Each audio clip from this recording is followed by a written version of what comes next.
Tiago capítulo 4, versículos 2 e 3. Eu vou ler na Nova Almeida atualizada. O texto diz assim: vocês cobiçam e nada têm, matam e sentem inveja, mas nada podem obter. Vivem a lutar e a fazer guerras. Nada têm porque não pedem. Pedem e não recebem, porque pedem mal, para esbanjarem em seus prazeres. Eu quero tomar essa declaração de Tiago e, a partir dela, desenvolver uma pergunta, ou na verdade, a preparação para uma resposta a uma pergunta importante. Pergunta que eu quero estabelecer como tema da minha mensagem hoje: por que orar? Falando em por que orar, vamos primeiro orar. Pai, muito obrigado por esse tempo de podermos ser expostos ao ensino da Tua Palavra. E nós te pedimos mais do que informação, mais do que orientação. Nós clamamos por luz, por revelação, por entendimento espiritual. Nós oramos por estímulo, nós oramos por despertamento.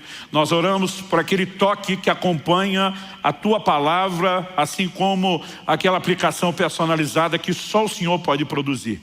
E te damos glória e louvor, não só pela oportunidade de receber, mas também de corresponder com a Tua Palavra. Oramos em nome de Jesus, contando com a Tua graça e o agir do Teu Espírito Santo.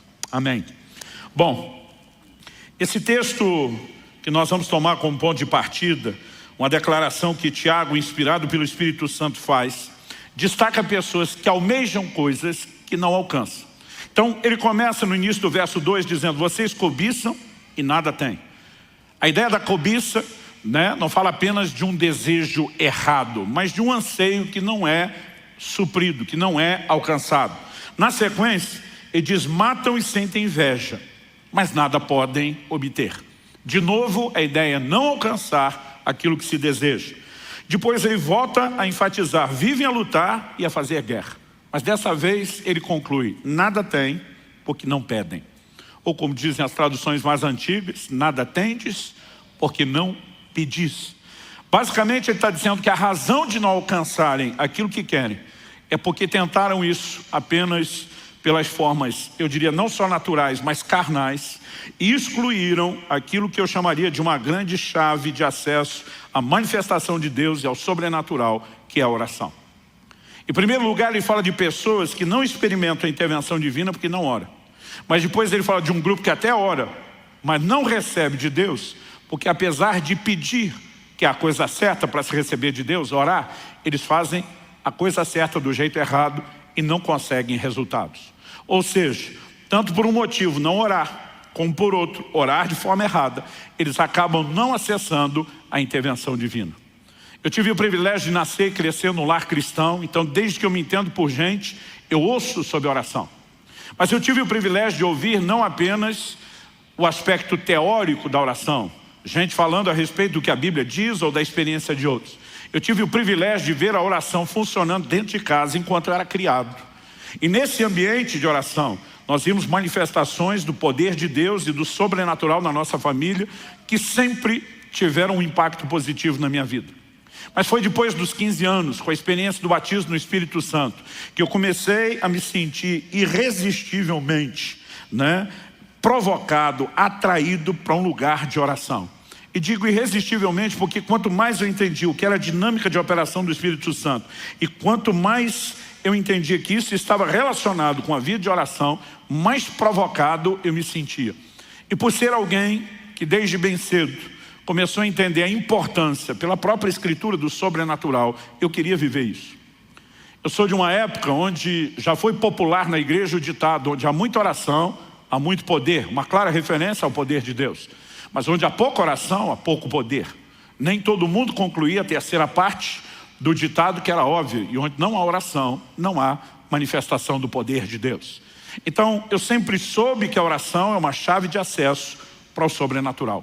E se eu e você queremos viver as intervenções de Deus, nós precisamos entender a importância de uma vida de oração. Me lembro que ainda garoto, procurei uma vez um homem de Deus, falei: ora comigo. Ele falou: oro. Mas pelo que você quer que eu ore? Falei para ele: eu gostaria de ter mais experiências com Deus. Ele falou: se você quer ter mais experiências com Deus, em vez de estar me pedindo para orar por você, você que deveria estar desenvolvendo uma vida de oração. Porque diz, é lá na sua vida de oração que você vai ter as experiências que você está querendo alcançar comigo orando por você. Eu fiquei um pouco ofendido, achei ele rude e mal disposto, né? Sem vontade de abençoar os outros, mas de alguma forma eu percebi, não completamente naquele momento, que aquele conselho estava carregado de toda a verdade que eu precisava. Se havia um lugar onde o sobrenatural seria acessado, era na minha vida de oração, e não apenas pedindo oração para os outros.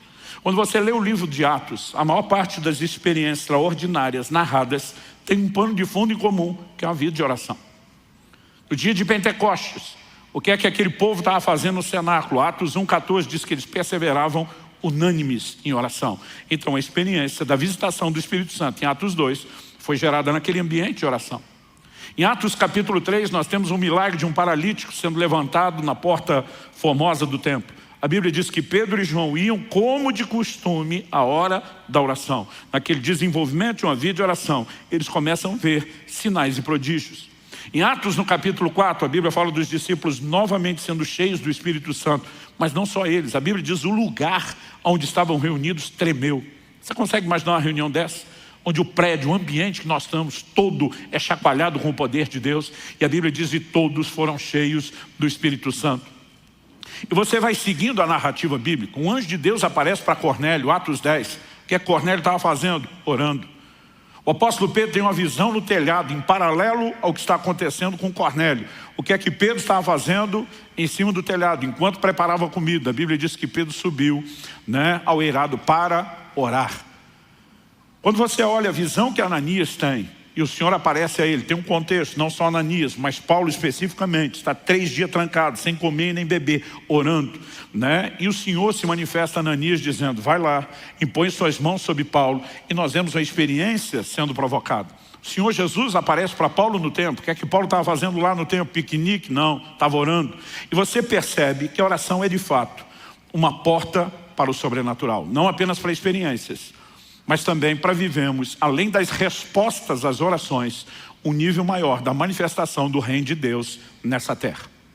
Mas a pergunta em cima da qual nós queremos trabalhar é por que orar? Por que a oração acaba se tornando essa porta de entrada para a manifestação do sobrenatural?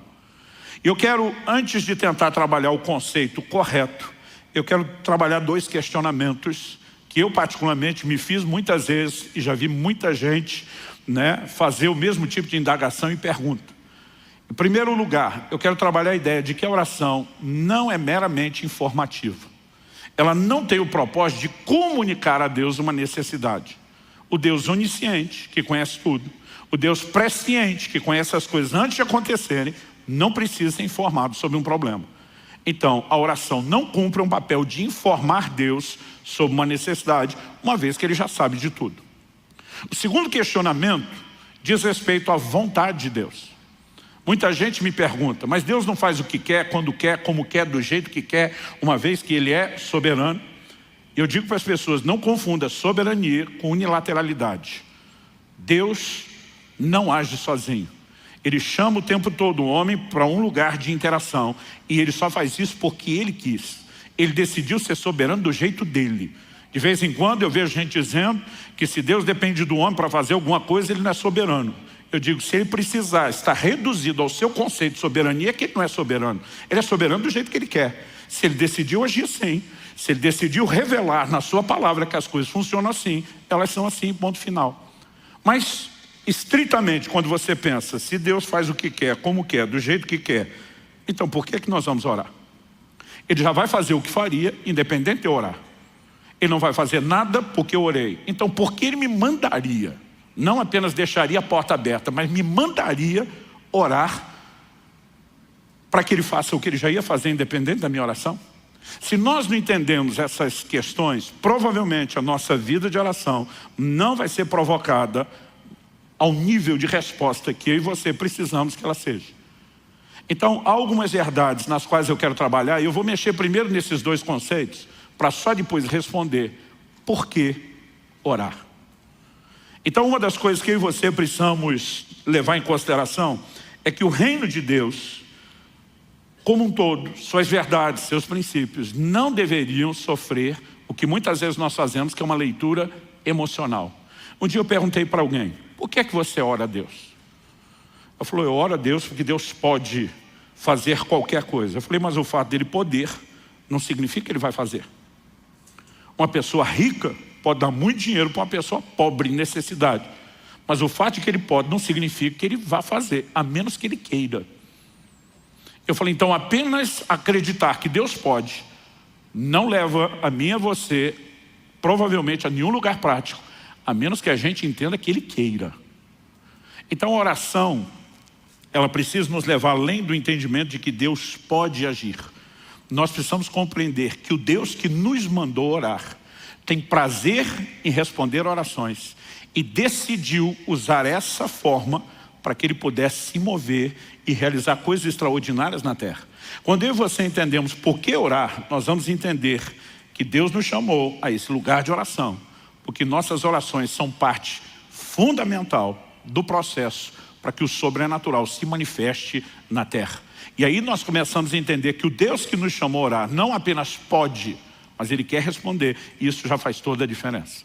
Mas vamos, em parte, vamos construir isso, com uma coisa de cada vez. Eu disse antes que muitas vezes a nossa leitura é emocional. Outro dia eu falei para alguém, por que você está orando por algo?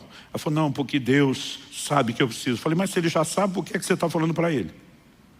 Aí eu vi que a pessoa ficou quieta, ela falou, não pensei nisso antes. Ela falou, mas Ele me ama. Eu falei, mas Ele te ama antes de você orar. E se Ele não fez nada antes de você orar, por que você acha que Ele vai fazer depois? Mas eu estava tentando ajudar essa pessoa a pensar um pouquinho mais e sair fora só daquela esfera emocional. E eu tive que parar a conversa, porque em vez de ajudar a fé dela a crescer, eu vi que eu estava levando essa pessoa para o lugar de incredulidade. Eu falei, não estou falando dessas coisas como se eu não acreditasse. Eu acredito, eu tenho vivenciado isso. Só quero te ajudar a entender a mecânica, a dinâmica que está por trás da vida de oração. Então, algumas coisas que eu e você precisamos entender é que o reino de Deus, em tudo, na sua expressão, é baseado, é constituído de leis que o próprio Deus estabeleceu. Tratam-se de leis espirituais. Essas leis regem, assim como Deus criou leis físicas que regem a natureza. A lei da gravidade é uma delas.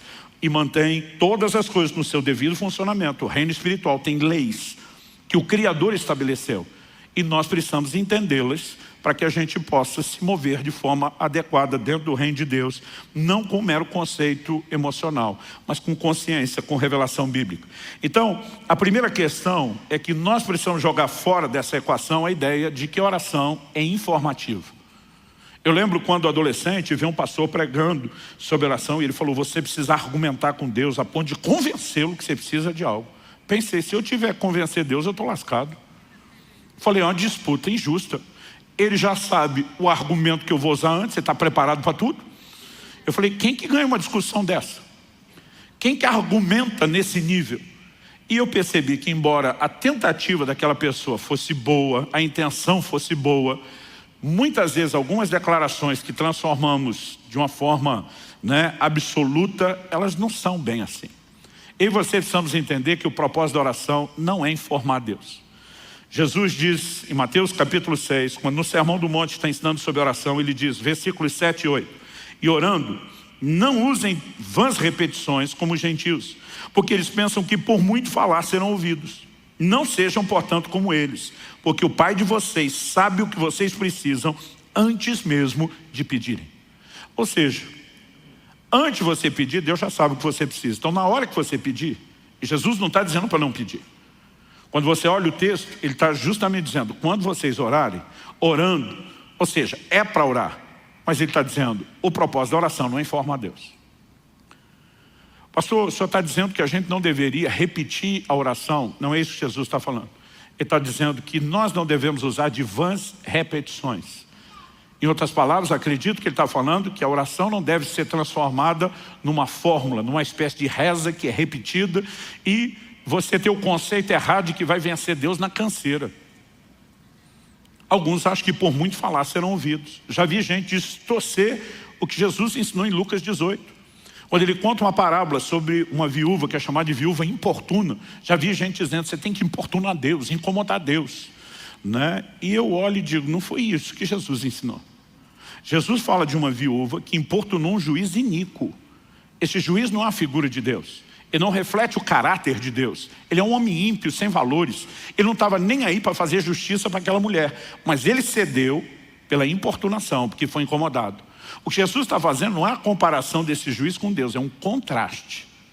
Assim como no outro momento, em Mateus 7, Jesus disse: se vocês são maus, sabem dar boas dádivas aos vossos filhos, quanto mais o Pai Celestial não dará coisas boas àqueles que pediram. Quando Jesus diz quanto mais, ele está dizendo: vocês são ruins, maus, já atende bem os filhos. Imagina Deus que é bom. Não é mera comparação, é um contraste, é um destaque. Ele está dizendo que Deus está em outro patamar. Em outras palavras, Jesus está dizendo: ele não vai ser vencido pela importunação. O que você precisa entender é que há nele uma disposição de te atender e de fazer algo em seu favor. Quantos estão entendendo? Jesus não está falando contra a insistência da oração. Lucas 18:1, antes de falar da viúva importuna, registra o seguinte: Jesus lhes contou uma parábola para mostrar que deviam orar sempre e nunca desanimar. Essa insistência na oração já mostra que o propósito da oração não é informativo. Por que eu vou orar uma segunda vez se eu já informei a Deus na primeira? Então, obviamente, não se trata de informação. Quando nós tiramos isso da equação, ressalta-se novamente a pergunta: então por que orar? A oração tem outro motivo, tem outra razão de ser.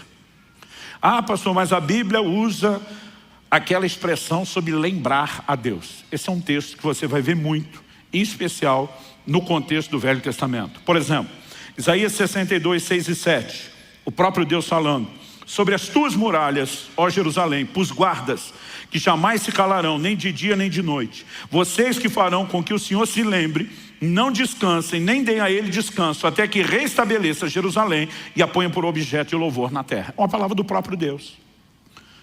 As traduções mais antigas dizem: sobre os teus muros, ó Jerusalém, pus atalaias, sentinelas. Aqui a Bíblia está falando são guardas sobre as muralhas. Qual o propósito desses vigias? Insistir, noite e dia, fazer lembrado o Senhor, até que ele restaurasse a sorte de Jerusalém. Por quê? Porque Deus tinha promessas. Essa expressão de fazer lembrado não significa que Deus tenha problema de memória. Não significa que ele seja esquecido. Não significa que ele seja distraído. Embora muitas vezes a Bíblia use o que na teologia nós chamamos de antropomorfismo.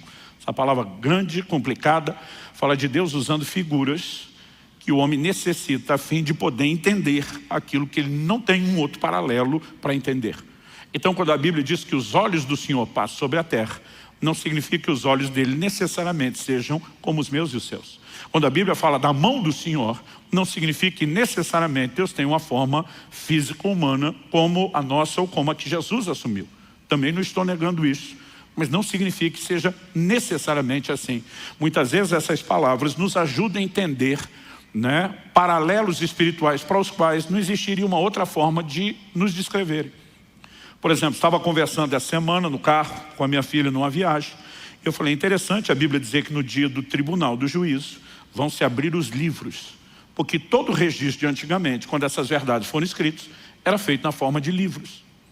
Eu falei para minha filha: particularmente, imagino que se esses textos fossem escritos hoje, talvez falaria de um outro formato de registro digital. Falei para minha filha: imagino passar-se-ão os vídeos. Quando falei isso, minha filha ficou preocupada. Falou: pai, se for no formato de vídeo, só a gente vê ou todo mundo vê a vida da gente? Eu falei: você tem algo a temer? Ela falou: não, mas seria uma coisa muito estranha, a gente assistir a vídeo de todo mundo. Ela falou: é gente mais. Eu falei: tempo é o que não vai faltar na internet, na eternidade, E ela olhou para mim e falou: você está falando sério? Eu falei: não, estamos brincando, especulando. A Bíblia só fala dos livros, mas isso não significa que seja uma declaração absoluta, que seja a única forma de registro. Então, quando a Bíblia usa a expressão lembrar o Senhor, normalmente isso vem dentro de um contexto. Qual o contexto? Ou Deus fez uma promessa, e lembrar é dizer: o Senhor já assumiu um compromisso e revelou a sua vontade para ir em outra direção.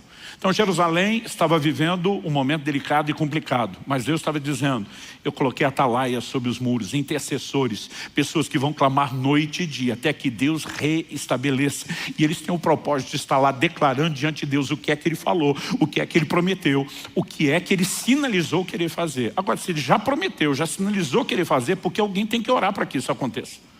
É a grande pergunta. Mas já que eu toquei no assunto de lembrar, vamos falar de alguns textos bíblicos que mostram essa ideia de que não se trata de esquecimento divino, mas de um exemplo onde a oração apresentada visa reivindicar algo onde Deus já se comprometeu a fazer. Gênesis 19, 29, diz o seguinte: assim, quando destruiu as cidades da campina, está falando de Sodoma e Gomorra, Deus se lembrou de Abraão e tirou Ló do meio da destruição, quando subverteu as cidades em que Ló tinha morado. Quando a Bíblia diz Deus se lembrou de Abraão, não está falando de um problema de memória. Por quê? A destruição acontece na madrugada, quando o dia está para amanhecer. Antes do anoitecer, no dia anterior, Abraão está diante de Deus, intercedendo por Sodoma e Gomorra. O Senhor destruiria a cidade se houvesse nela tanto justo? Deus diz não. Abraão pensa, joguei alto. Aí diz, não se ire o Senhor se eu perguntar a segunda vez. E ele vai baixando o número. Segunda, terceira, quarta. E aonde ele chega, Deus diz, se houvesse tanto de justo, eu não destruo. Mas você percebe claramente que é um posicionamento de intercessão da parte de Abraão. No dia seguinte, mesmo não tendo aquela quantidade de justos, Deus pega a quantidade menor. Ló, além de justo, que o Novo Testamento chama assim, ela é da família de Abraão. E a Bíblia diz, Deus fez aquilo por Ló, porque lembrou de Abraão. Essa expressão lembrou, não é que da noite para o dia ele sofreu o esquecimento. A Bíblia apenas está vinculando a ação do dia seguinte ao posicionamento de oração do dia anterior. Quem está entendendo, diga amém. Êxodo capítulo 2, versos 24 e 25, quando fala da nação de Israel vivendo como escravos no Egito, a Bíblia diz, ouvindo Deus o seu gemido, lembrou-se da sua aliança com Abraão, com Isaac e com Jacó. E viu Deus os filhos de Israel e atentou para a sua condição. Deus já tinha dito em Gênesis 15 a Abraão, sua descendência será peregrina em terra alheia, será reduzida à escravidão durante 400 anos. Quando o livro de Atos, Estevão contando essa história diz, quando se aproximava o tempo da promessa que Deus fez a Abraão, ele começa a trabalhar através de Moisés um livramento. Quando a Bíblia está dizendo Deus se lembrou, não significa que ele tinha esquecido da pessoa. A Bíblia está vinculando que o que ele vai fazer agora está relacionado com a promessa que ele havia feito anteriormente.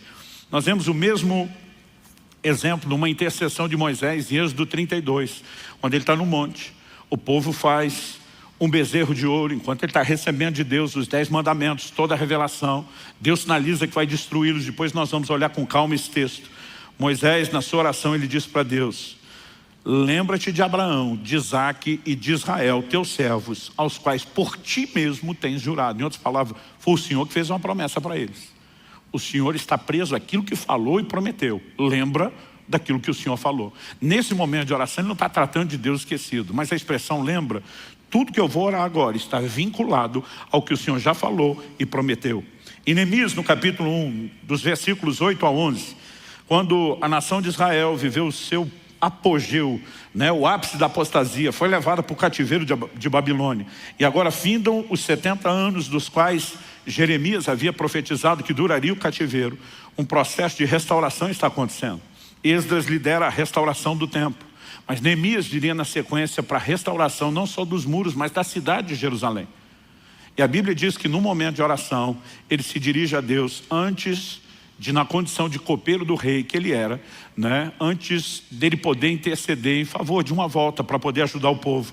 A Bíblia diz a oração dele, Neemias 1, de 8 a 11, está registrada assim, lembra-te da palavra que ordenaste a Moisés, teu servo, dizendo, se transgredides, eu vos espalharei por entre os povos. E é isso que tinha acontecido com eles. Mas a palavra não era só essa. Ele diz, mas se vos converterdes a mim e guardardes os meus mandamentos e os cumprides, então ainda que os vossos rejeitados estejam pelas extremidades do céu, de lá os ajuntarei e os trarei para o lugar que tenho escolhido para ali fazer habitar o meu nome, que era Jerusalém.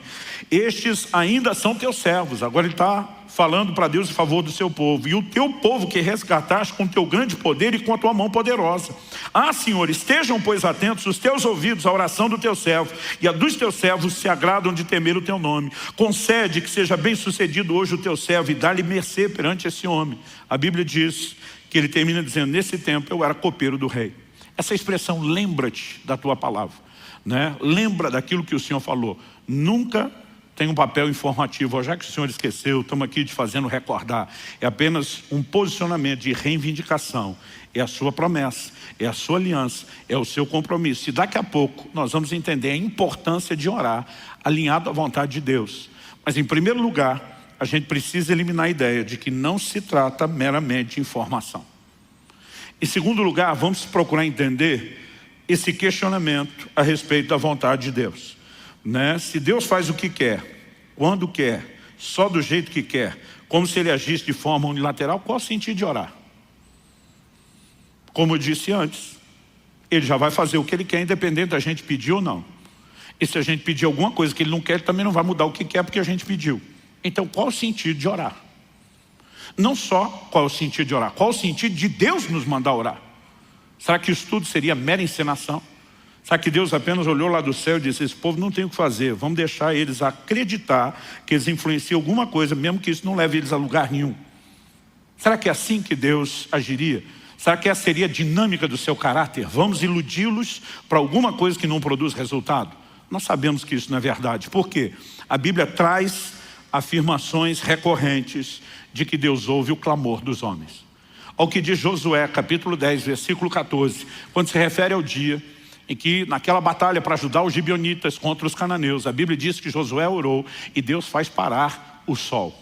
O dia se estendeu para que eles tivessem mais luz natural para poder vencer e exterminar completamente o inimigo. Olha o que a Bíblia diz, Josué 10, 14.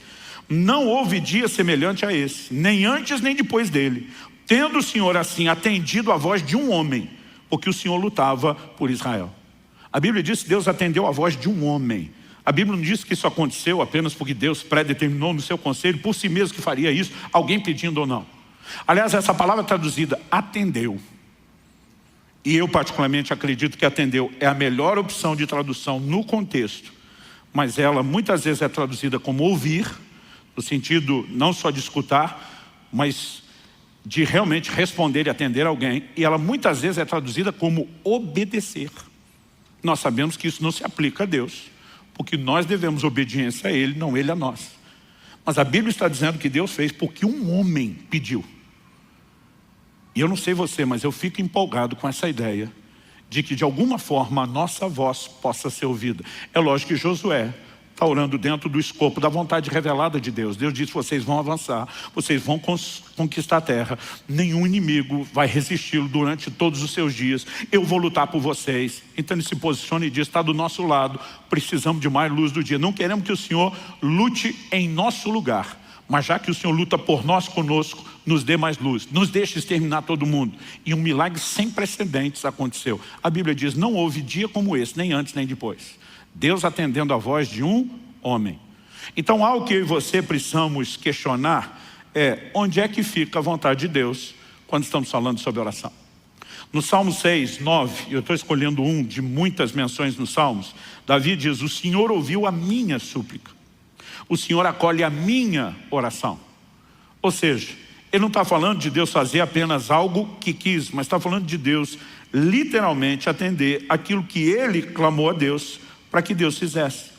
No Evangelho de João, nós temos algumas declarações que também não podem ser ignoradas. João capítulo 14, versículo 13, Jesus diz, e tudo o que vocês pedirem em meu nome, isso farei, a fim de que o Pai seja glorificado no Filho. Se me pedirem alguma coisa em meu nome, eu o farei. Eu não sei você, mas eu fico empolgadíssimo com declarações como essa. Ao olhar para as declarações da palavra de Deus, no mesmo Evangelho de João, nós vemos outras afirmações, como por exemplo, João 16, 23 e 24, Jesus diz, naquele dia vocês não me perguntarão nada. Em verdade lhes digo, se pedirem ao Pai alguma coisa em meu nome, Ele lhes concederá. Até agora vocês não pediram nada em meu nome, peçam e receberão, para que a alegria de vocês seja completa. Ele não está falando mero e simplesmente de Deus fazer apenas o que quer. Mas ele está sinalizando que eu e você podemos alcançar de Deus algumas coisas que nós queremos, porque nos posicionamos para pedir. E Tiago diz, alguns não estão alcançando, é porque não pedem. Outros até estão pedindo, mas não chegam lá, porque pedem mal. Estão fazendo a coisa certa do jeito errado. Mas o que a Bíblia está mostrando é que se eu e você fizermos a coisa certa do jeito certo, nós podemos ver a ação de Deus e o sobrenatural invadindo as nossas vidas. Quem está entendendo, diga amém. No entanto, não podemos negar que há uma relação muito forte na Escritura entre oração e a vontade de Deus.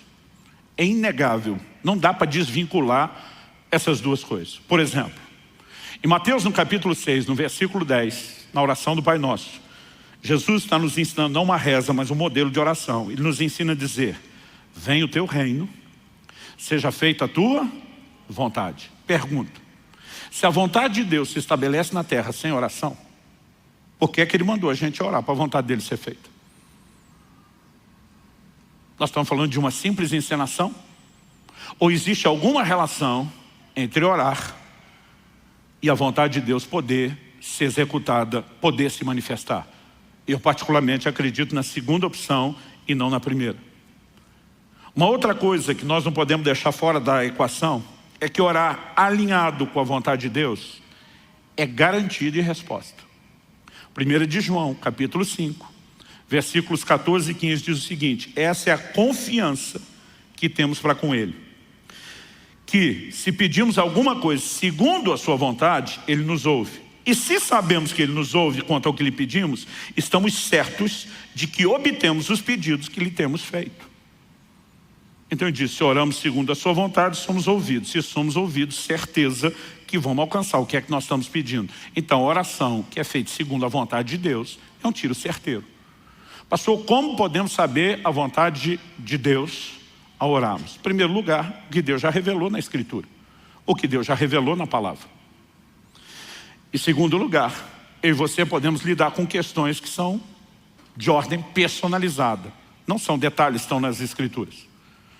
Quando Kelly estava grávida do Israel, nosso primeiro filho, estava se aproximando a hora do parto. Me lembro de um dia que eu estava no meu momento devocional, de oração com Deus. O Espírito Santo falou comigo: ore e jejue, porque você vai enfrentar uma grande batalha na hora do parto do seu filho. A partir daquele momento, durante 6 dias, eu não comi absolutamente nada. Eu fiquei em oração e intercessão contínua, até que no 6º dia me veio o que eu chamo de um testemunho de vitória. Alguns dos crentes mais antigos, em especial do meio pentecostal, usavam uma expressão que é: nós vamos orar até chegar lá. O que é o chegar lá? É aquela sensação: alcancei, conquistei algo, né? E quando me veio aquele testemunho interior, foi quando eu parei de orar e voltei a comer. Quando chegou o dia do parto, houve uma grande complicação. E de acordo com os próprios médicos, meu filho só sobreviveu por um milagre, por algo que eles não sabem explicar. Agora, se Deus já queria fazer um milagre, por que é que me mandou orar primeiro? Eu e você precisamos entender que até para fazer aquilo que Ele quer fazer, muitas vezes Ele sinaliza e nos chama a esse lugar de cooperação com Ele através da oração. Mas quando oramos dentro da vontade de Deus, é certo que Ele nos ouve. E se é certo que Ele nos ouve, é certo que vamos receber. Então, além daquilo que já está revelado na Escritura, a única outra forma pela qual eu e você podemos ter certeza da vontade de Deus é quando o Espírito Santo nos dá um direcionamento mais claro e específico. Além disso, vamos colocar ainda nessa equação algo que volta e meia eu falo aqui. Eu sempre tenho dito que oração não é só o meio através do qual eu e você conseguimos de Deus o que a gente quer. Isso é uma parte da oração, mas não é a verdade completa. Porque a oração também deveria ser em contrapartida, o meio através do qual Deus consegue de nós o que Ele quer. Oração também deve compor na nossa vida um ambiente de rendição e de sujeição à vontade de Deus. A Bíblia diz em Mateus 26:39 que no Getsemane o Senhor Jesus ora, né? O livro de Hebreus interpreta o que aconteceu no Getsemane, dizendo que Jesus ofereceu com forte clamor e lágrimas, orações e súplicas a quem o podia livrar da morte. Então, quando lá no Getsemane nós lemos nos evangelhos Jesus dizendo: Pai, se possível, passe de mim esse cálice. Cálice, no próprio ensino de Jesus, fala de sofrimento. Ele basicamente está dizendo para Deus: se tiver um plano B que dê para evitar a morte por crucificação, vamos ativar o plano B. Contudo, seja feito não a minha, mas a sua vontade. A oração sempre tem que nos levar ao lugar da vontade de Deus. E se a nossa vontade estiver em colisão com a dele, nós precisamos nos submeter à vontade dele. Ou seja, até agora, o tempo todo, nós estamos vendo uma forte relação entre oração e a vontade de Deus. Essa é uma das razões pelas quais as expressões de fazer lembrar do Senhor não tem papel informativo, mas são um posicionamento de dizer: o Senhor já revelou sua vontade na palavra E nós apenas estamos colocando isso diante do Senhor para que fique claro que não estamos orando fora da sua vontade. Entender que há uma relação forte entre a oração e a vontade de Deus é importante. Mas não apenas entender que Deus não vai atender uma oração fora da sua vontade. Isso também é verdade e tem que ser trazido para dentro dessa ideia. Nós temos orações na Bíblia que foram ignoradas. Um exemplo disso, o que você vê em 2 Samuel, capítulo 12. Depois que Davi comete o pecado de adultério com Batseba, de homicídio de Urias, Natã, o profeta, é enviado a ele. Expõe e denuncia o pecado dele, anuncia uma palavra de juízo dizendo essas serão as consequências dos seus atos de pecado. E entre eles, Natã diz, a criança que foi gerada nessa relação pecaminosa vai morrer. Quando a criança adoeceu gravemente, Davi passa 7 dias prostrado, com a cara no chão, jejuando, clamando misericórdia sobre a criança. Mas o quadro dela não mudou. Porque Deus já havia sinalizado sua vontade. Você pecou, o juízo está acontecendo, você vai colher o fruto que você fez. E a situação não muda. Embora seja o mesmo Davi que lá no Salmo 6:9, nós vimos ele dizendo, o Senhor atendeu a minha súplica, ele ouviu a minha voz. Aqui nós vemos Deus olhando para ele dizendo, nesse caso, você não vai ser atendido. Aliás, vamos tirar um exemplo pessoal só de Davi e vamos tentar ter um olhar mais abrangente, genérico. Provérbios 28:9 diz assim, quem desvia os ouvidos de ouvir a lei, aqui a lei de Deus, a palavra de Deus, até a sua oração será abominável. Ou seja, uma pessoa que está andando contrária à palavra de Deus, em deliberada quebra de mandamentos divinos, sua oração não só não será atendida, como a Bíblia diz, é abominável a Deus. Então é evidente que nossas orações têm um poder extraordinário dentro do escopo da vontade de Deus. Ou seja, orações fora da vontade de Deus não serão atendidas. Por outro lado, me parece muito claro também na Escritura que a vontade de Deus, sem as nossas orações, também não será executada. Então, qual seria a razão pela qual Deus nos chama a orar pelo cumprimento da sua vontade? E não estou falando só de Mateus capítulo 6, venha teu reino, seja feita a sua vontade. Por exemplo, me acompanhe em primeira carta de Paulo a Timóteo, no capítulo 2, 1 Timóteo, capítulo 2, e vamos ler junto a partir do versículo 1. O apóstolo diz assim, antes de tudo. Sabe o que significa essa expressão traduzida do original grego aqui como antes de tudo? Significa antes de tudo. Às vezes a gente sempre quer um significado diferente, mas é isso mesmo. Em outras palavras, ele está dizendo, não tem nada mais importante, isso aqui é primordial, é o ponto de partida, vem antes das demais coisas. Antes de tudo, o que é que vem antes de tudo? Peço e façam súplicas, orações, intercessões e ações de graças em favor de todos os homens, ou dependendo da versão de todas as pessoas. Pergunta, por que é que Deus quer que a gente ore por todo mundo? O apóstolo continua, inspirado pelo Espírito, e diz, ore em favor dos reis e de todos os que exercem autoridade. Isso aqui não é só privilégio, é responsabilidade da igreja orar pelos governantes. O texto diz, para que vivamos vida mansa e tranquila, com toda piedade e respeito. Quantos acreditam que Deus quer que a gente tenha uma vida mansa e tranquila? Mas ele está dizendo, ore pelos reis e governantes, para que vocês possam ter isso. Em outras palavras, ele está dizendo, você não vai ter isso apenas porque eu quero. Você vai ter isso se você orar. Porque se você orar, eu vou poder fazer o que eu quero. Se você não orar, não vou poder fazer o que eu quero. Aliás, o texto continua e diz no versos 3 e 4. Isso é bom e aceitável, dependendo da versão, agradável, diante de Deus, nosso Salvador. Que é bom e aceitável, orar por todos os homens. Aí ele diz no verso 4. O qual deseja que todos sejam salvos e cheguem ao pleno conhecimento da vontade, da verdade. Mas se Deus deseja a vontade dele salvar todo mundo, por que é que eu tenho que orar? Pois é. O tempo todo é o que a Bíblia nos mostra, que a vontade de Deus sem oração não será executada. Por outro lado, a oração fora da vontade de Deus também não será atendida.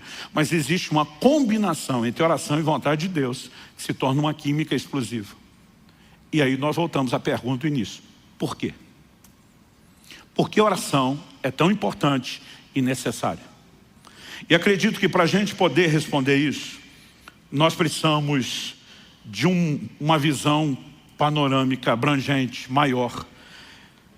E precisamos olhar ao longo das Escrituras qual é o propósito de Deus desde o início com o homem em relação à terra. Alguém disse com muita propriedade que para entender o propósito você tem que voltar no início. Quando questionaram Jesus a respeito de divórcio e casamento, Jesus disse: nunca lestes que desde o princípio Deus os fez homem e mulher, e disse: deixará o homem seu pai e sua mãe, né? Se unirá a sua esposa, os dois terão a sua carne. Jesus vai lá no primeiro casal para estabelecer o padrão e o propósito de Deus para o casamento. Porque voltar à origem muitas vezes nos ajuda a entender o propósito. E quando falamos a respeito disso, quando você olha para a criação, lá em Gênesis, no capítulo 1, qual foi a declaração de Deus a respeito do homem? Ele diz em Gênesis 1, 26, Deus disse: façamos o ser humano a nossa imagem, conforme a nossa semelhança. Tenha ele domínio. Deus depois, o verso 27 diz assim: Deus criou o ser humano, a sua imagem, a imagem de Deus o criou, homem e mulher os criou. O verso 28 diz: Deus os abençoou e lhes disse: sejam fecundos, multipliquem-se, encham a terra e sujeitem-na. Aqui ele está falando da terra. Daí ele diz: tenham domínio sobre os peixes do mar, sobre as aves do céu e sobre todo animal que rasteja sobre a terra. Como é que a Bíblia se refere a esse mesmo episódio? No Salmo 8, dos versos 4 ao 8, a Bíblia diz: que é o homem para que dele te lembres, e o filho do homem para que o visites? Fizeste-o, no entanto, por um pouco menor do que Deus. De glória e de honra o coroaste. Deste-lhe domínio sobre as obras da tua mão, e sob seus pés tudo lhe puseste. Aí ele afirma nos versos 7 e 8: ovelhas, bois, todos, também os animais do campo, as aves do céu, os peixes do mar, e tudo que percorre as veredas dos mares. Deus não estava dando domínio só sobre os animais, sobre toda a terra, sobre toda a criação, sobre tudo que Deus fez. O homem é chamado de a coroa da criação, não apenas porque é feito no final, mas a Bíblia diz: Deus o coroa de glória e de honra. Ele foi feito um pouco menor do que Deus, a imagem e semelhança de Deus. E aí Deus diz: tudo isso que eu criei, estou entregando a você. Você sujeita, você governa. Eu diria que a razão pela qual eu e você precisamos orar é uma questão de legalidade. Eu diria que é uma questão de jurisdição. Deus, ao criar o ser humano, diz: toda a terra criada está entregue ao seu governo e à sua autoridade. Você manda nisso aqui. E basicamente o próprio Deus que empoderou o homem para governar sobre a terra diz: para que eu possa agir, eu não passo por cima da autoridade que eu lhe concedi. Você precisa me solicitar formalmente para que eu possa interferir. O Salmo 115, 16 resume isso dizendo: os céus são os céus do Senhor, mas a terra Deus a deu aos filhos dos homens. Por que é que Jesus nos ensina a orar dizendo: venha o teu reino, seja feita a tua vontade aqui na terra como é feita nos céus? Porque na jurisdição dele, a vontade dele se estabelece sem restrição. Mas para que ela possa se estabelecer aqui, eu e você temos que clamar. Essa é a razão pela qual a vontade de Deus sem oração não se cumpre, e também pela qual a oração fora da vontade de Deus não atrai a intervenção dele. Mas é a razão pela qual a combinação das duas coisas é uma química explosiva. Quem está entendendo, diga amém. O que eu e você precisamos entender é que inclusive ratifica a autoridade que Deus deu ao homem. Outro dia alguém me perguntou: pastor, mas se o que o senhor está falando fosse verdade, que o homem tem autoridade sobre a terra e Deus não quer passar por cima e ele espera uma solicitação, como é que ficam as declarações de que a Bíblia diz que do Senhor é a terra e a sua plenitude? Deus não transferiu a posse do que lhe pertence. Deus lhe transferiu a autoridade de governo por tempo determinado. Mas até que o prazo de arrendamento encerre, ainda que tudo pertença a Deus, a autoridade foi dada ao homem. Aí alguém me disse: ok, mas então o diabo também não poderia agir na terra, e parece que ele está meio solto. Eu falei: ele está. Diferente de Deus, ele está. E alguém me perguntou por quê? Eu falei: vamos para a tentação de Jesus no deserto. Lucas 4, versos 5 e 6. A Bíblia diz que Jesus, quando está sendo tentado pelo diabo, num dos momentos, o diabo lhe mostrou todos os reinos, as glórias do mundo, e diz para Jesus: tudo isso te darei, se prostrado me adorares. O diabo diz assim para Jesus: porque me foi entregue, e eu dou a quem eu quiser.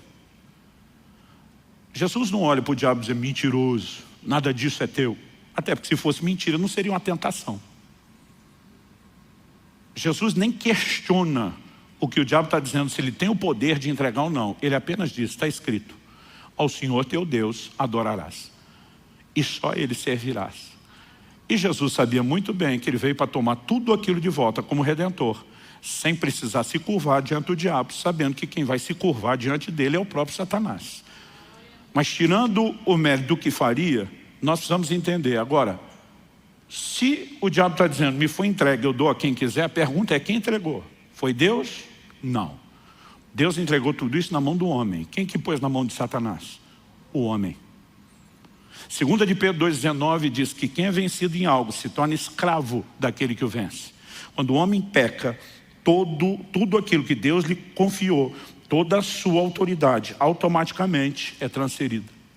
Ainda que Jesus tenha vindo para resgatar, e a obra da redenção não se limita aos homens, envolve toda a terra e toda a criação, porque tudo foi afetado com o pecado. Ainda que Jesus tenha vindo para restaurar a autoridade do homem, nós voltamos a uma posição semelhante ao que era antes da queda. O homem tem autoridade e ele precisa reivindicar uma intervenção dos céus para que os céus possam entrar no lugar da jurisdição ou da legalidade humana. Ou seja, nós não estamos de forma alguma limitando o poder de Deus. Deus, por razões que pertencem a Ele, escolheu que as coisas funcionariam assim, revelou na sua palavra que esse é o formato. Então eu volto naquele questionamento do início. Alguns de vez em quando me perguntam, e a soberania de Deus, onde fica? Eu falei, fica com Ele. Ele continua sendo soberano. Ele que decidiu agir assim, não foi a gente que convenceu Ele. Nós não iludimos Ele para participar do processo e conseguimos fazer Ele acreditar como se Ele não fosse soberano. Ele, o Criador, Senhor de todas as coisas, decidiu e revelou isso na sua palavra. Ponto final. A pergunta é, o que é que eu e você vamos fazer com a autoridade que nos foi dada, com a autoridade que nos foi entregue? A Bíblia está dizendo, alguns não têm porque não pedem. Os céus não vão se mover em favor de quem não pede. Pastor, então qualquer um que pedir vai receber? Também não. Porque Tiago diz que alguns pedem, não recebem porque pedem mal. Qual a definição de pedir mal? Em primeiro lugar, ele fala de alguns que querem apenas esbanjar nos seus próprios deleites. Ou seja, eles não estão sintonizados com a vontade de Deus.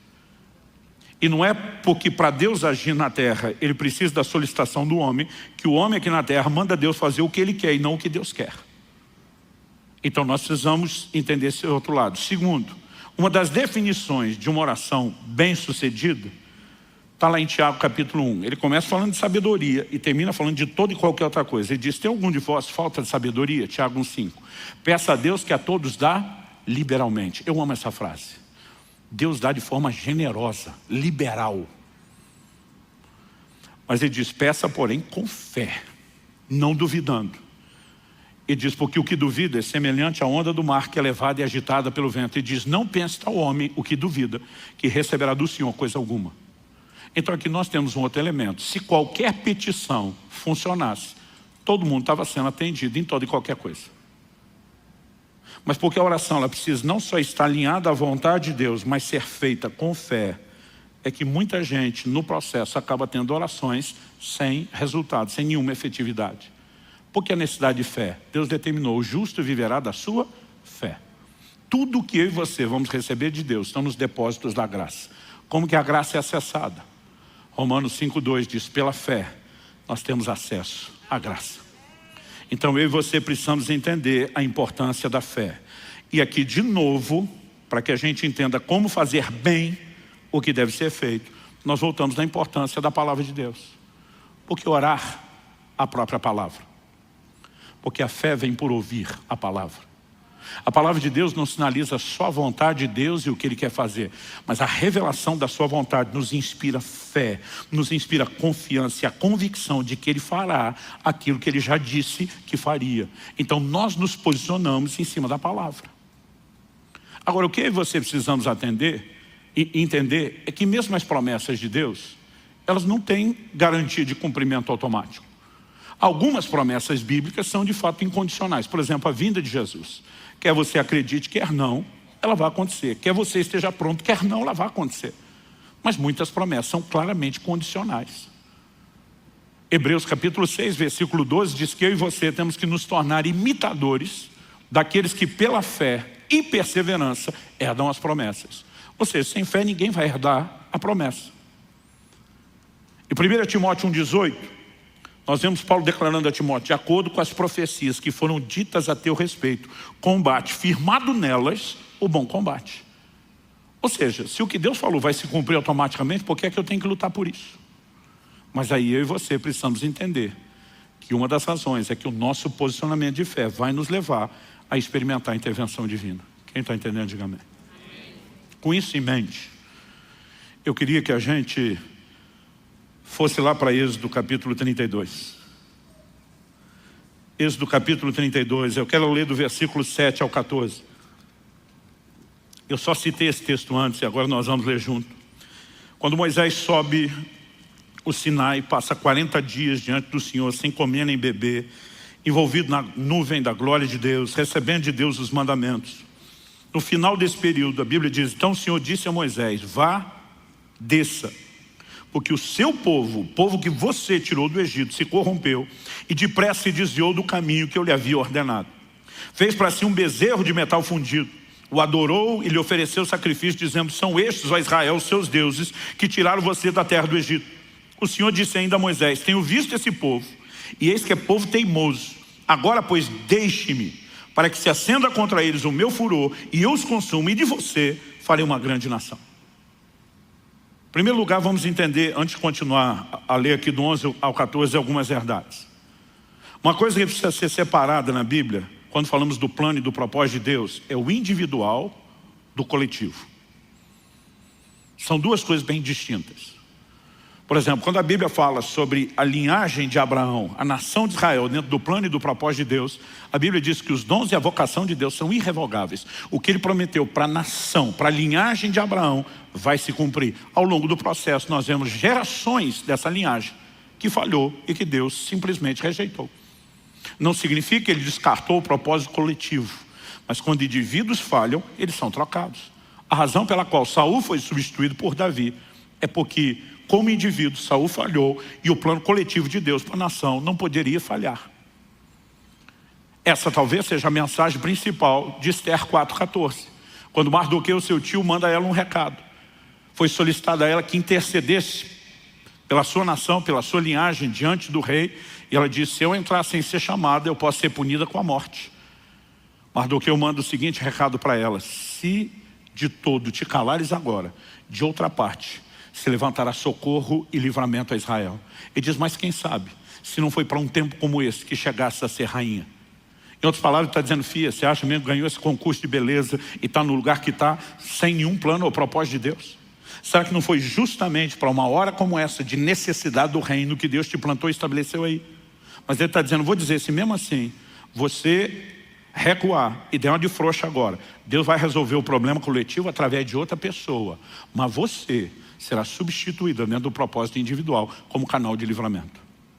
Então, se nós separarmos essas coisas, fica fácil entender Deus dizendo a Moisés: me deixa destruir essa geração e de você eu faço uma nação mais numerosa. Por que Deus teria que continuar com Moisés? Porque tinha um compromisso com Abraão. Eu vou fazer isso na sua linhagem. E se ele destruísse, ele precisava de pelo menos um descendente para cumprir o que prometeu. De boa, no lugar de Moisés, depois de 40 dias, sem comer nem beber, orando por aquele povo, para trazer os mandamentos, se Deus falasse para mim, mesmo se o povo fosse vocês, deixa destruir, eu dizer: fica à vontade, vai que é tua, Deus. Sabe o que é o curioso? É o Deus Todo-Poderoso olhar para um mero mortal como Moisés e dizer: me deixa fazer. E o mais interessante, o assustador, é Moisés olhar de volta e dizer: não deixo não. Qual o posicionamento de Moisés? Vamos continuar a partir do verso 11. Porém Moisés suplicou ao Senhor seu Deus, dizendo: ó Senhor, por que acende a tua ira contra o teu povo, que tiraste da terra do Egito com grande poder e forte mão? Deixa eu fazer uma pausa aqui. Você viu como a conversa começa? Começa Deus dizendo para Moisés: o teu povo, que você tirou do Egito. Moisés diz: por que é que o Senhor está incomodado com o teu povo? Na fase mais ou menos ali de pré-adolescência, eu lembro, eu frequentava muito o pronto-socorro do hospital relativamente perto de casa. Só na fase de pré-adolescência foram 14 vezes. Ou engessava, ou costurava, sempre estava resolvendo alguma coisa. Eu lembro quando meu filho nasceu, a primeira oração que eu fiz, depois de dedicá-lo a Deus: Senhor, que ele não seja como eu fui, que deu um pouco de paz aos pais, que pela primeira vez eu entendi o lado dos meus pais. E eu lembro que eu tinha caído de uma árvore, eu tive uma luxação tão séria na mão esquerda, que não quebrou nada, mas o encaixe todo da mão saiu, e a mão veio parar na parte de cima aqui do punho, onde fica o relógio. Os músculos soltaram, não mexia. Foi uma luxação tão séria que para botar no lugar tiveram que me dar anestesia geral. E engessaram todo o braço, né, para que houvesse uma recuperação com tempo para aquela musculatura. Eu de braço engessado, no dia seguinte já estava na rua brincando. E tinha um terreno baldio do lado de casa. E para encurtar a história só, em algum momento no meio do mato, eu não tinha noção daquilo, me joguei para o meio do mato e tinha um garrafão de vinho quebrado que alguém jogou. E eu caí em cima daquilo. E aquilo pegou meu joelho direito um tempão, achava que era o esquerdo. Um dia dele fui olhar a cicatriz, falei, errei o lado, né? Ou ela mudou de lado algum dia desse enquanto eu dormia. Eu estou mais propenso a pensar que foi a primeira. Mas, gente, eu rasguei o joelho assim de aparecer os ligamentos. Foi um negócio assim feio. Eu lembro que eu voltei para casa de braço gestado, arrastando a perna, aquilo sangrando. Gente, eu não vou esquecer esse dia. Primeiro, meu pai olhou para mim e disse assim, não abra a boca. Ele pegou um vidro de mertiolate. Então eu lembro que mertiolate antigamente não era mertiolate de hoje. Ou a gente que era mole ou mertiolate que era pior. Ele virou o vidro inteiro. E ele disse, não abra a sua boca. E eu só mordendo os lábios. Aí começa a discussão entre meu pai e minha mãe. Meu pai disse, hoje quem leva esse menino no pronto-socorro é você, que o filho é seu. Ela disse, não, o filho é seu. Aquele dia eu não era filho de ninguém. Meu pai dizia, eu não aguento mais chegar lá, os médicos chamaram ele pelo nome. Eu, Luciano, você de novo. Eu não tenho cara para isso. Os dois discutindo. Eu dizia, ei, alguém vai ter que me levar, não posso ficar. Eu tenho essa sensação quando eu leio aqui, Deus dizendo para Moisés, é o teu povo. Moisés dizendo, o povo é teu. Eu fui lá porque o Senhor mandou, não tinha nada a ver com isso. Ele diz, ó Senhor, por que se acende a tua ira contra o teu povo que tiraste da terra do Egito com grande poder e forte mão? Por que deixar que os egípcios digam, ele os tirou de lá com más intenções, para matá-los nos montes e para eliminá-los da face da terra? Deixa de lado o furor da tua ira e muda de ideia quanto a este mal contra o teu povo. Lembra-te, olha a frase do início, lembra-te de Abraão, de Isaque e de Israel, seus servos, aos quais por ti mesmo juraste. Esse por ti mesmo foi ideia tua, nós não te pedimos nada, foi o Senhor que decidiu. Aos quais por ti mesmo juraste, dizendo, multiplicarei a descendência de vocês como as estrelas do céu, e toda essa terra de que tenho falado, eu darei a sua descendência, para que a possuam por herança eternamente. O verso 14 diz, então, o Senhor mudou de ideia, quanto ao mal que ele tinha dito que traria sobre o povo. Eu acho impressionante, não só essa declaração, como Jeremias capítulo 15, versículo 1. Quando a nação de Israel chega no clímax, no ápice da apostasia, e Deus anuncia o exílio de Babilônia como julgamento. Sabe o que Deus diz? Jeremias 15, 1. Então o Senhor me disse, mesmo que Moisés e Samuel se pusessem diante de mim, meu coração não se inclinaria para esse povo. Mande-os embora, que saiam da minha presença. Que Deus está dizendo diferente lá do início. Onde esses dois pararam minha ira, agora nem esses dois param. O que é que Deus está dizendo? Que Moisés e Samuel eram privilegiados, que a oração deles era melhores do que a nossa. Não. Infelizmente, algumas pessoas acreditam nisso. De vez em quando alguém me pede oração e diz, pastor, o senhor pode falar com o homem lá de cima, já que o senhor é mais chegado com ele? Eu olho para a turma e falo, tu está de brincadeira. Nós voltamos agora no erro histórico da igreja romana de criar outros mediadores além de Cristo. Nenhum de nós é ouvido nos céus por mérito. Eu e você usamos o nome de Jesus porque é por causa dele que nós temos acesso. É pelo sangue de Jesus que eu e você podemos entrar no Santo dos Santos. É por isso que nós usamos o nome dele, o que ele fez por nós, ponto final. Mas Deus está dizendo ainda que Moisés e Samuel, o que Deus está dizendo, não é que esses homens eram melhores do que outros. É que eles entenderam e usaram o que Deus disponibilizou para todos, de uma forma como a maioria não entendeu e não usou. Então, Deus está dizendo, o assunto agora é tão sério que nesses dois que me pararam outras vezes, conseguiram parar o juízo que foi determinado sobre essa geração. O que Deus está dizendo, esses dois entenderam, exerceram uma prática a respeito da oração. E se você não lembra muito da história de Samuel, quando Saul ungido rei, que o regime teocrático termina e agora a monarquia começa, ele se posiciona diante do povo e diz, eu não cometeria o pecado, de deixar de orar por vocês. Pensa no intercessor que deu curso àquela nação. Deus está dizendo, nesses camaradas experimentados na oração mudaria isso. Ele não está dizendo que a oração de uns é melhor do que a de outros, mas que alguns entenderam e praticaram isso de uma forma diferenciada. E eu e você podemos entrar num lugar de compreensão e cooperação com Deus diferenciado quando o assunto é oração. Quem está entendendo, diga amém. Para terminar, abra comigo em Daniel, capítulo 10.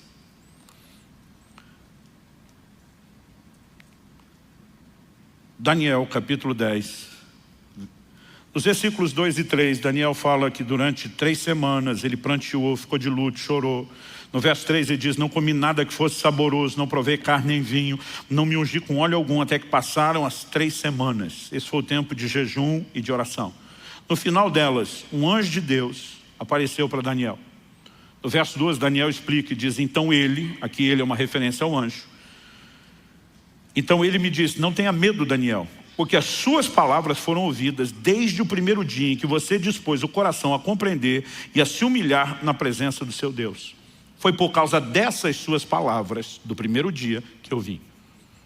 Eu não sei o que passou na cabeça de Daniel, porque a Bíblia não diz, mas eu teria talvez perguntado, se me ouviu desde o primeiro dia, porque só chegou depois de 3 semanas.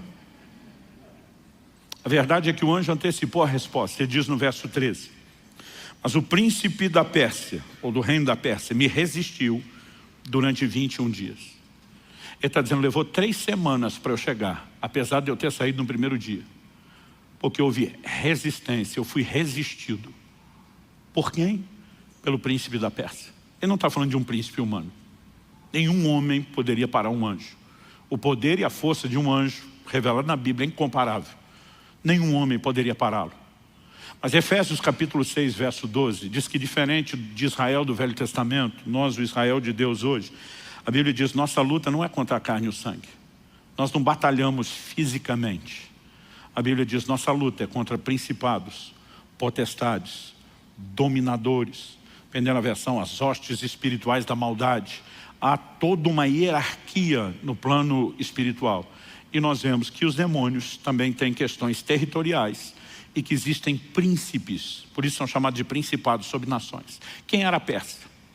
A Pérsia, junto com a Média, havia acabado de assumir o lugar de Babilônia e estava exercendo o controle do mundo dos seus dias. Não era só uma potência mundial, era um governo mundial. O príncipe da Pérsia era o demônio de maior autoridade que exercia governo do reino das trevas sobre o mundo dos seus dias. O que está acontecendo enquanto Daniel está orando não é um problema da vida de Daniel. É uma movimentação sobre o reino de Deus de proporções globais. E ele diz, eu enfrentei resistência de uma das maiores potestades, de um dos maiores principados do reino das trevas.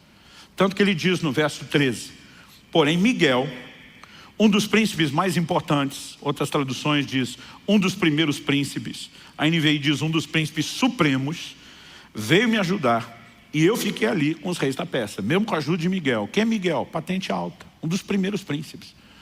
Apocalipse 12 fala que quando Satanás com seus anjos forem expulsos definitivamente, a Bíblia fala de Miguel liderando os exércitos de Deus nessa guerra, patente alta.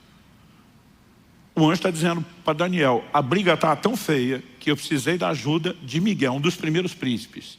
Ele ficou do meu lado, o pau quebrou essas 3 semanas. Aí está dizendo, eu furei o bloqueio, vim te dar notícia, mas a briga não terminou. Olha comigo os versos 20 e 21. Ele diz assim, ele disse, você sabe por que eu vim? Agora voltarei a lutar contra o príncipe da Pérsia. Ele diz, tem uma briga na volta, no caminho de volta. Ele diz, e quando eu sair, eis que virá o príncipe da Grécia. O que ele estava dizendo? Assim como os persas, junto com a Média, assumiram o lugar de Babilônia, ainda que esse principado contra o qual nós vamos lutar caia, se levantará um novo principado com a Grécia, que é quem assumiu o governo mundial no lugar da Pérsia. Ele termina dizendo no verso 21, mas eu direi a você o que está expresso no livro da verdade, e na minha luta contra eles não há ninguém que esteja ao meu lado, a não ser Miguel, o príncipe de vocês. Assim como existem principados malignos, nós temos príncipes dos anjos. A Bíblia destaca Miguel como príncipe do povo, da nação de Israel.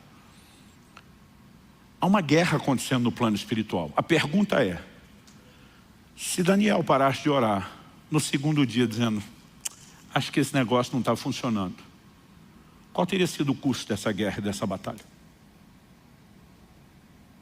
Se eu e você como igreja assumimos uma atitude permanente de negligência na oração, qual será o destino da igreja dos nossos dias? Qual será o curso do estabelecimento ou não do reino de Deus na terra? Uma pergunta que frequentemente não nos fazemos. Porque muitas vezes nós achamos que orar é um privilégio, quando se trata de alcançar benefícios pessoais. Mas nós não entendemos que se trata de uma responsabilidade, quando falamos a respeito de estabelecer o reino de Deus. É lógico que nós vamos ter intervenções de Deus, são de ordem pessoal. Jesus falou, tudo quanto pedidos em meu nome. Se não estamos quebrando princípios, nem colidindo com a vontade de Deus, Ele não estabeleceu limites. E muitas vezes nós podemos ver coisas que para outros pode até não parecer importante. Eliseu fazer flutuar um machado, a maioria de nós teria dito, compra outro. Gente, eu já vi Deus fazer desaparecer verruga, joaninha do pé dos outros, no momento da oração. Muitas vezes a gente fica tentando definir o que é, o que não é importante. Deus nem definiu esses limites.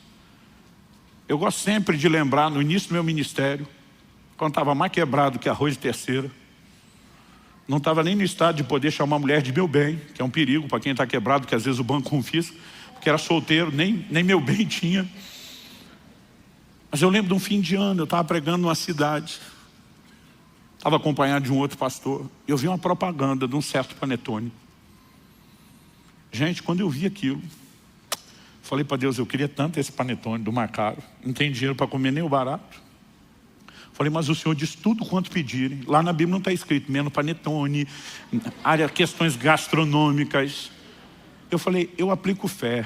O Senhor pode fazer um milagre. Eu vou chamar isso do milagre do panetone. Mas tá com tanta vontade que eu falei, Deus, o negócio é o seguinte, eu estou com outro pastor e ele vai querer filar meu panetone. Manda 2, manda um para ele. Não é que eu não quero dividir, eu quero dividir 2, para ficar um para cada um. E eu orei por isso, tão fervorosamente quanto Elias orou por chuva. Não sei se me dobrei 7 vezes, mas botei toda a fé do meu coração. Eu lembro que nós saímos do hotel à tarde para alguma atividade e voltamos antes do culto da noite. Quando voltamos, era uma época que chave era física, não era eletrônica, você tinha que pegar na recepção do hotel. Ou seja, estou falando de uma cidade, não é um lugar onde eu moro, eu sou conhecido, estou visitando. Onde eu chego, o cara que entrega a chave falou, peraí, tem uma encomenda para você. Eu falei, encomenda para mim? Tipo, quem me conhece nessa cidade? Ele falou, cara, a mulher passou aqui e contou uma história louca. Ela disse que ela estava no supermercado e uma voz falou com ela. Que era para ela comprar 2 panetones e entregar para os hóspedes do quarto tal. E ela nem deixou nome e contato, porque ela disse que era uma coisa muito doida. A voz mandou ela comprar o panetone e disse qual era o hotel, qual era o quarto. Aí eu falei, se for a marca tal, é meu. Ele falou, é 2 desses. Falei, manda para cá. Falei para o outro que estava comigo, anda comigo que tu vai ser abençoado. Agora, porque Deus nos permite isso, nós não podemos reduzir a oração só a isso. Essas coisas no início, principalmente na fase de maturidade, me empolgavam. Por quê? 1 de Pedro 3,12 diz que os olhos do Senhor estão sobre os justos e os seus ouvidos atentos às suas súplicas. Mas à medida que eu ia vendo essas respostas de coisas até mesquinhas, eu comecei a entender, peraí, se os céus estão de olho em mim, esperando que eu clame, eles também não estão esperando apenas que eu ore por panetone, mas sim que venha o teu reino, seja feita a sua vontade. Então não significa que eu não vou orar por essas coisas, mas minha vida de oração tem que ser maior do que isso. Eu e você precisamos orar pelo crescimento da igreja, por salvação de almas. Eu e você precisamos orar por gente sendo cheia do Espírito Santo, por famílias sendo restauradas, por manifestações de sinais da parte de Deus. Um dia desse alguém falou, pastor, por que nós não estamos tendo tanto milagre? Ele falou, não estou nem comparando com a igreja de Atos. Quem serve a Deus há mais tempo, lembra disso, a década de 90, nós tivemos um mover de curas, sinais, milagres, maravilhas, enchendo o Brasil. Foi um negócio extraordinário. Aí o cara falou, nós não estamos vivendo mais isso hoje. Eu falei, sim, mas se você já era crente na década de 90, você deve se lembrar que nós tivemos um despertamento, a oração e o jejum na década de 90, como talvez nunca houve antes. E não é coincidência que os sinais e prodígios tenham invadido a igreja justamente na hora onde ela mais estava orando para que o poder de Deus se manifestasse. Eu falei, olha para a igreja do livro de Atos, Atos 4.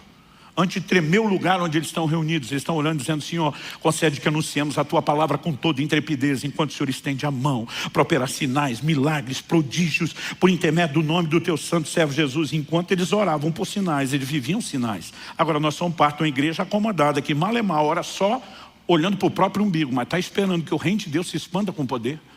Gente, se nós queremos ver o sobrenatural, não tem outro caminho.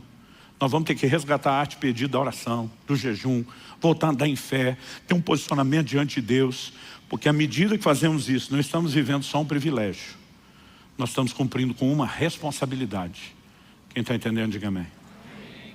No último jejum que fiz, em algum momento do início do jejum, eu sempre digo que você descobre que o centro de gravidade da terra puxa para baixo, mas do reino de Deus puxa para cima. As coisas materiais perdem importância. Mas eu lembro que eu comecei a orar e dizer assim, ó, eu quero ver uma resposta de provisão financeira porque é do seu interesse. O Senhor sinalizou que a gente, como orvalho, vai para um lugar maior. O Senhor nos deu uma estratégia, está funcionando. Encorajar as pessoas a aderirem à aquisição de cotas. Eu falei, no ritmo que está indo, vai levar de 1 ano e meio a 2 para a gente esgotar essas cotas. Eu falei, eu gostaria de ver um sinal teu. Eu estou orando por algo que o Senhor revelou ser o seu plano e é do seu interesse.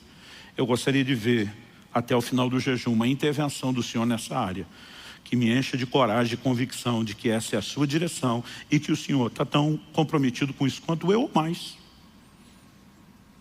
No dia 3 de fevereiro, enquanto o pastor Tomás pregava, entre o 3º e o 4º culto, eu estava nessa salinha entregando o meu jejum.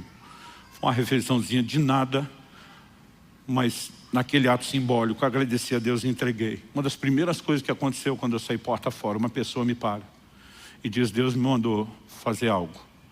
Ele me mandou ajudar você naquele projeto. Só coloquei para Deus condições, tem que ser dessa forma, tem que ser dessa maneira. Eu falei, eu vou dificultar ainda um pouco. Porque não tem jeito de ser coincidência. E essa pessoa me parou. Ela não só cumpriu todos aqueles requisitos, mas era evidente o timing de Deus. No momento que eu tinha acabado de encerrar o jejum, ele falou, Deus mandou te ajudar. Essa pessoa sozinha assumiu 20% do nosso desafio. Eu nunca tinha visto uma coisa dessa acontecer. Aí alguém diz, coincidência. Eu falo, é interessante como acontece coincidência na vida de quem ora e jejum. De vez em quando eu falo para um ateu, curta a sua incredulidade, que eu curto minha fé, né? Você vai chamar de coincidência, mas essas coincidências só acontecem com a gente, com vocês não tem. É um privilégio viver o sobrenatural, mas quando você começa, além do que Deus pode fazer por você no âmbito pessoal, abraçar a responsabilidade de trazer o reino de Deus para a terra, entender que Deus nos deu o privilégio de cooperar com Ele, você vai entender por que orar. Não é mera formalidade ou burocracia dos céus. Quando Deus estabelece esse padrão de legalidade, de que Ele precisa de intervenção, de um clamor nosso para poder intervir, mas significa um privilégio, onde Ele está dizendo, eu quero que vocês sejam meus cooperadores e que a gente trabalhe juntos. E ser chamado para esse nível de parceria com alguém como Deus, tem que ser entendido como um baita de um privilégio. Isso torna suave a definição da responsabilidade, porque é muito pesada a definição do privilégio. Vamos ficar em pé para parecer que está acabando.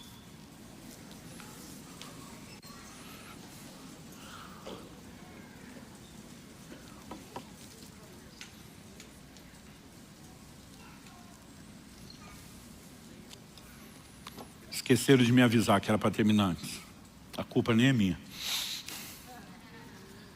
Sabe que nós podemos ter alguns minutinhos de oração?